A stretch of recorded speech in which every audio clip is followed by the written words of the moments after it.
Hey everybody, how's it going? It's a Saturday morning. I got a bunch of my work done and I kind of have some free time. So I decided to just take a look at this short little thing. This video is going to be probably very short.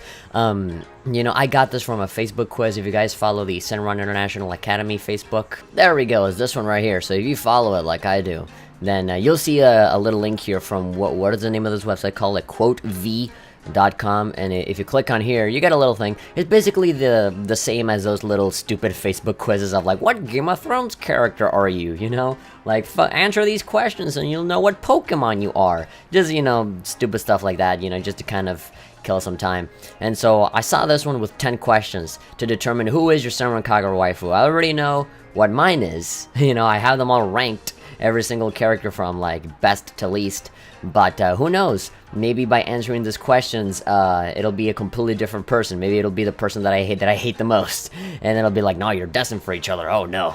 But let's go ahead and answer these questions and let's just see what happens. It'll be fun. So what hairstyle do you like? Honestly, I kind of like all of them except for really short. I don't like when girls have like very, very short hair where they practically look like guys. I like short. I mean, there are some girls that really rock the short hair very well, but just in a general sense, long hair, that's the way for me to go always. That's just what I like. What personality do you like in a girl? That's the second question out of 10. A girl, A, always full of energy, N, loves you no matter what. You're gonna need to work on the spelling there, sir or ma'am, Zoe, apparently, the person that made this. The second option is a girl who is mysterious and protective and will promise to never leave you no matter what. Now, if she's a little bit too, like, protective, a little bit too, like, I feel like this is the kind of girl would be jealous no matter what, even if you hang out with other guys, she'd probably be jealous. A shy girl who barely talks but still loves you. Still loves you but doesn't say that won't leave you no matter what. Like, she leaves out this little detail at the end. Shy girls are cute. I like shy girls. But I also like girls that are full of energy because I tend to be a very lazy and procrastinating person.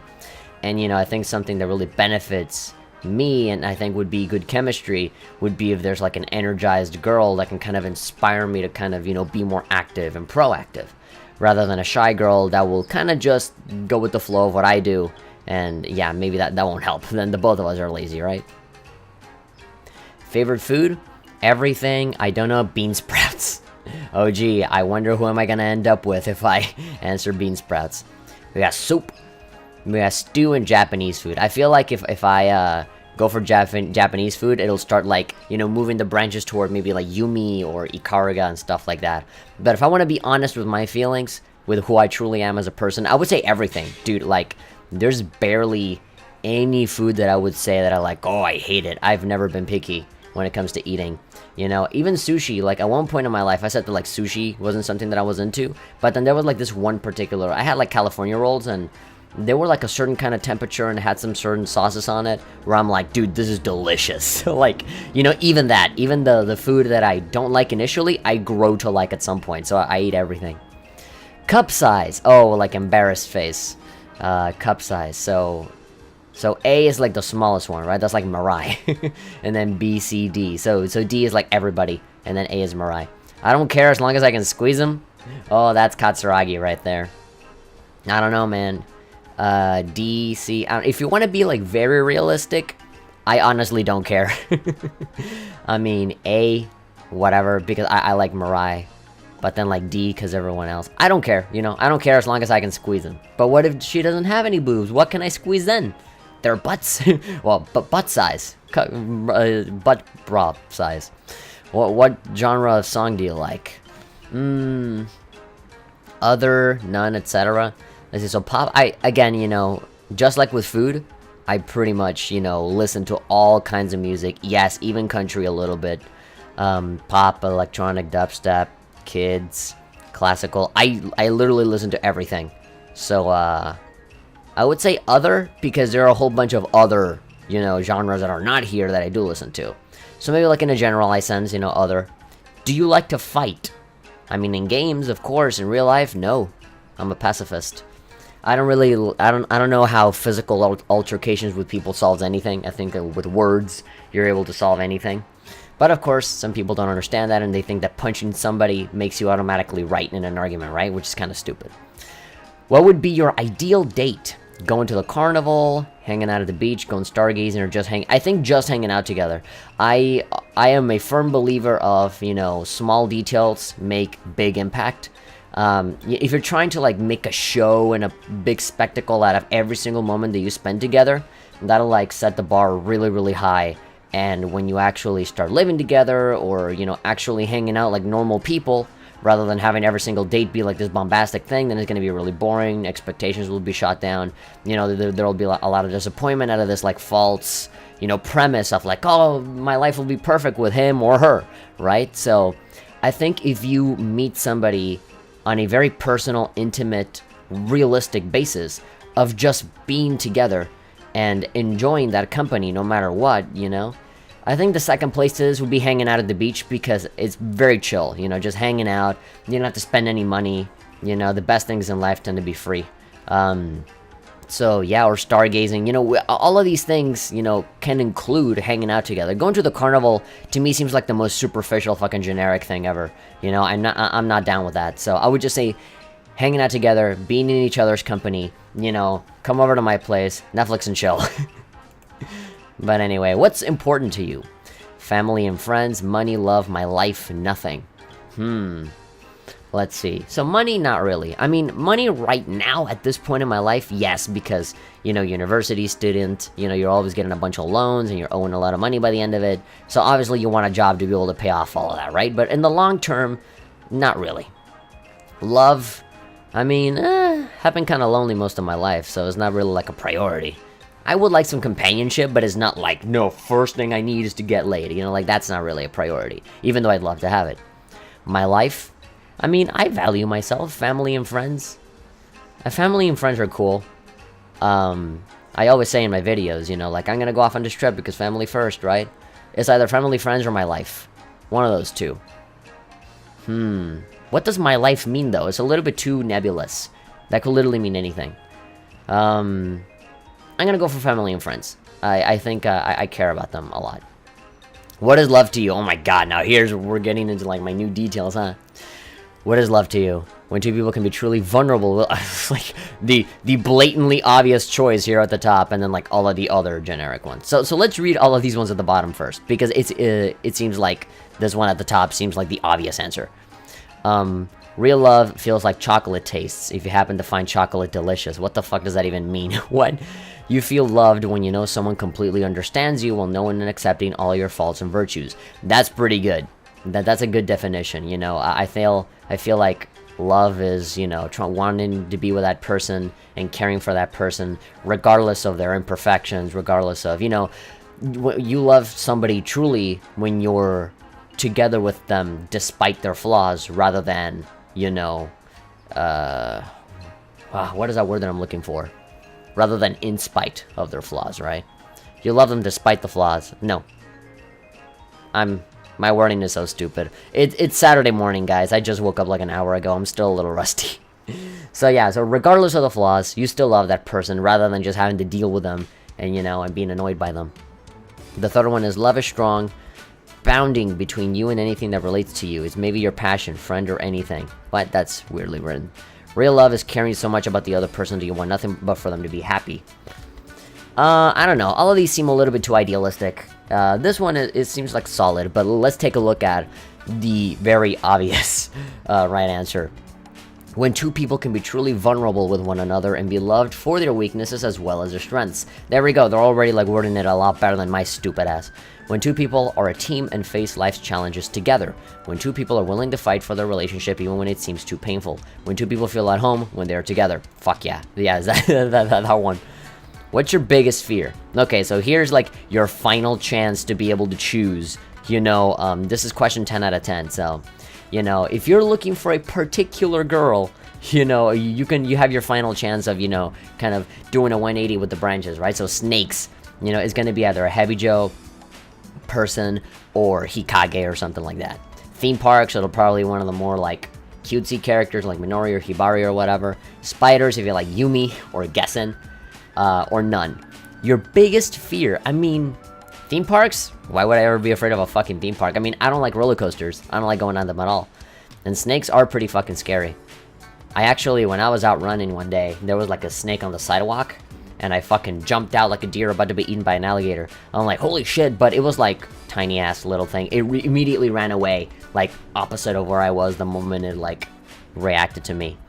I think it was more afraid of me than I was of it. Spiders, I really fucking hate spiders, but I've kind of gotten desensitized to spiders because they're all over my fucking apartment. Well, not really.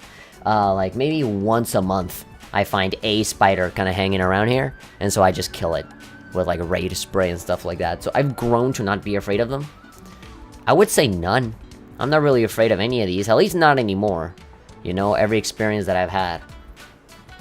So yeah, none of the above. I could say other, but like again, you know, what am I really afraid of, you know? Or what's something that I'm afraid of that I have learned not to be afraid of later on, you know? I used to be afraid of my future, you know, and what was gonna happen, but you know, as time goes on, you know, you find your way, so none. Well, who's my waifu? Minori.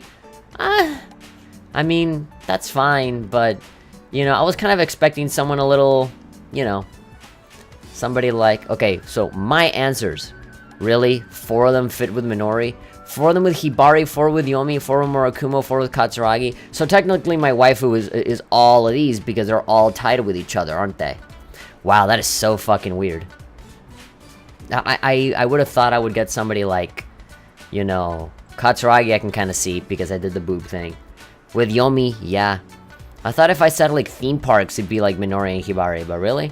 Well, look, as long as Yomi and Katsuragi, those 2 of them are like tied on the same points, then yeah, Shiki at a close second, okay, making me happy there.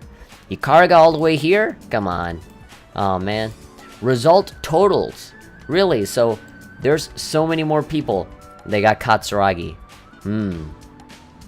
A lot of Yomis, a lot of Murakumo, a lot of Miyabi, Yagu, Hikai, Hibari. Dude, Minori is like the lowest. What the fuck? I'm like a minority in this. Oh man, I tried to like, you know, answer it as honestly as possible, and I just got Minori, which, again, it could be a hell of a lot worse, right? Could be like Kafudu or something like that, but I don't know. I kind of wanted, you know, one of these, you know, either Yomi or Katsuragi, Shiki, you know, Yumi, Ikaraga, even Haruka I would have liked, but you know, Minori? It's not bad. It's not bad, but you know. Let's see, so this one has like a massive like description. So let's see what Minori has going on. You got Minori. Is that it? Oh my god, so why does this one have like the massive description then? For men, this story is from a female's perspective. Deal with it. What? As stretched as I just got done training and sighed at the fact that I had to go into the dressing room again. It was okay. What? It was okay, but the only problem was Katsuragi. Goddamn, she was a pervert. She touched everyone's, and I mean everyone's boobs. It's freaking awful. I opened the door to the dressing room as I got trampled by all the Hanzo members. Okay, this is like fanfic stuff. This sucked being me. People just like me because I did stuff for them. As I rubbed my head and got up, I went to the locker room and got my uniform. Your boobs are nicer than any boobs I felt in a lifetime. Get off me. I like yours. Okay, yeah. So for almost half a day, she spent it chasing me around, trying to fall under my breast. I eventually give up and just let her take me. If that's how you would take me. And then there's like a breakup? A breakup, like, fictional scene? No one would expect this out of her, but she would become suicidal? What? She wouldn't love you just for your boobs, but because you actually let her love you in a way that she has never loved anyone before. If you break up with her, you better have a good reason to. Why would you ever make such a fucking scary thing? Why would you ever, like, make up this, like fan fiction of Katsuragi being suicidal? That, like, completely ruins the mood by making up all of these scenarios where, like, things go horribly wrong. And why for Katsuragi, of all people? Like, do you not have this for any other person? Yeah, only for the number 1 choice. Wow. Well, guys, apparently my wife was Minori. I have no other choice but to deal with it. Again, I did tie with a whole bunch of others, so those easily could have had the opportunity to show up, right? But hey, that's just who I got. And I'm gonna have to live with that for the rest of my fucking life, because obviously this quiz is like, you know, the definitive thing, and nobody can ever question it ever. I mean, that's just a fact of life. You know, how many anime characters can you name? The weeaboo test. Is it a boy or a girl? What anime are you from? God damn it, there's so many quizzes here. There's so many like clickbaity videos that I can make just from all of these quizzes, but god damn it. The temptation is I feel it, but I don't want to. I don't want to become like a clickbaity channel of like, oh, take this quiz and see what Harry Potter Disney princess goofy man that you are. Like, just, it's so easy to just do that shit. I hate it. But anyway, over the course of 15 minutes, we took that quiz. It's just a nice little short thing. I thought it'd be fun to take a look at this because I kind of had a feeling I'd get like a weirdo answer that, that I wasn't going to be satisfied with. But there you go. I'm going to leave a link in the description for this quiz, just so that, you know, you guys can try it out for yourselves, and you can tell me what a waifu is the one that belongs to you, you know, see what results you gave it, and if you guys are able to, like, play the system or something, you know, you can figure out what the branches are to this thing, and, yeah, so did it come out exactly how you expected? Did it not come out how you expected at all? Go ahead and leave me, you know, your response in the comments. Obviously, most people, you know, got Katsuragi or Yomi, those are, like, the top two. And apparently, I am like 1 out of like 20 people that got Minori. So, hey, at least I won't have to be fighting so much for her, right? I only got 20 people, me versus 20 other 19 people, rather than like the thousands or whatever that, no, like, it was like 400 or so that got like, you know, Katsuragi and Yomi. But anyway, that about does it for me. If you guys enjoyed this little video, be sure to give it a like, and of course you can subscribe so you can stay updated on everything that's been going on, and you'll never miss a single video when it comes out. I'm the Hat Person, and I'll see you guys next time for some more videos. We got a lot of Persona 5 scheduled. Obviously, there's no Senran Kagura stuff coming out right now because we're just waiting on PBS. You know, Peach Splash is coming out on the 26th, and there's really nothing else I can do. I can play some, you know, some Bon Appetit for a little while, but I don't really like that game all that much, so I'm gonna need a good excuse to be able to play that. But, you know, there's gonna be a lot of live streaming, a lot of playing other games, just to kind of kill the time before PBS comes along, and then we're starting with the Let's Play, so, yeah, see you there.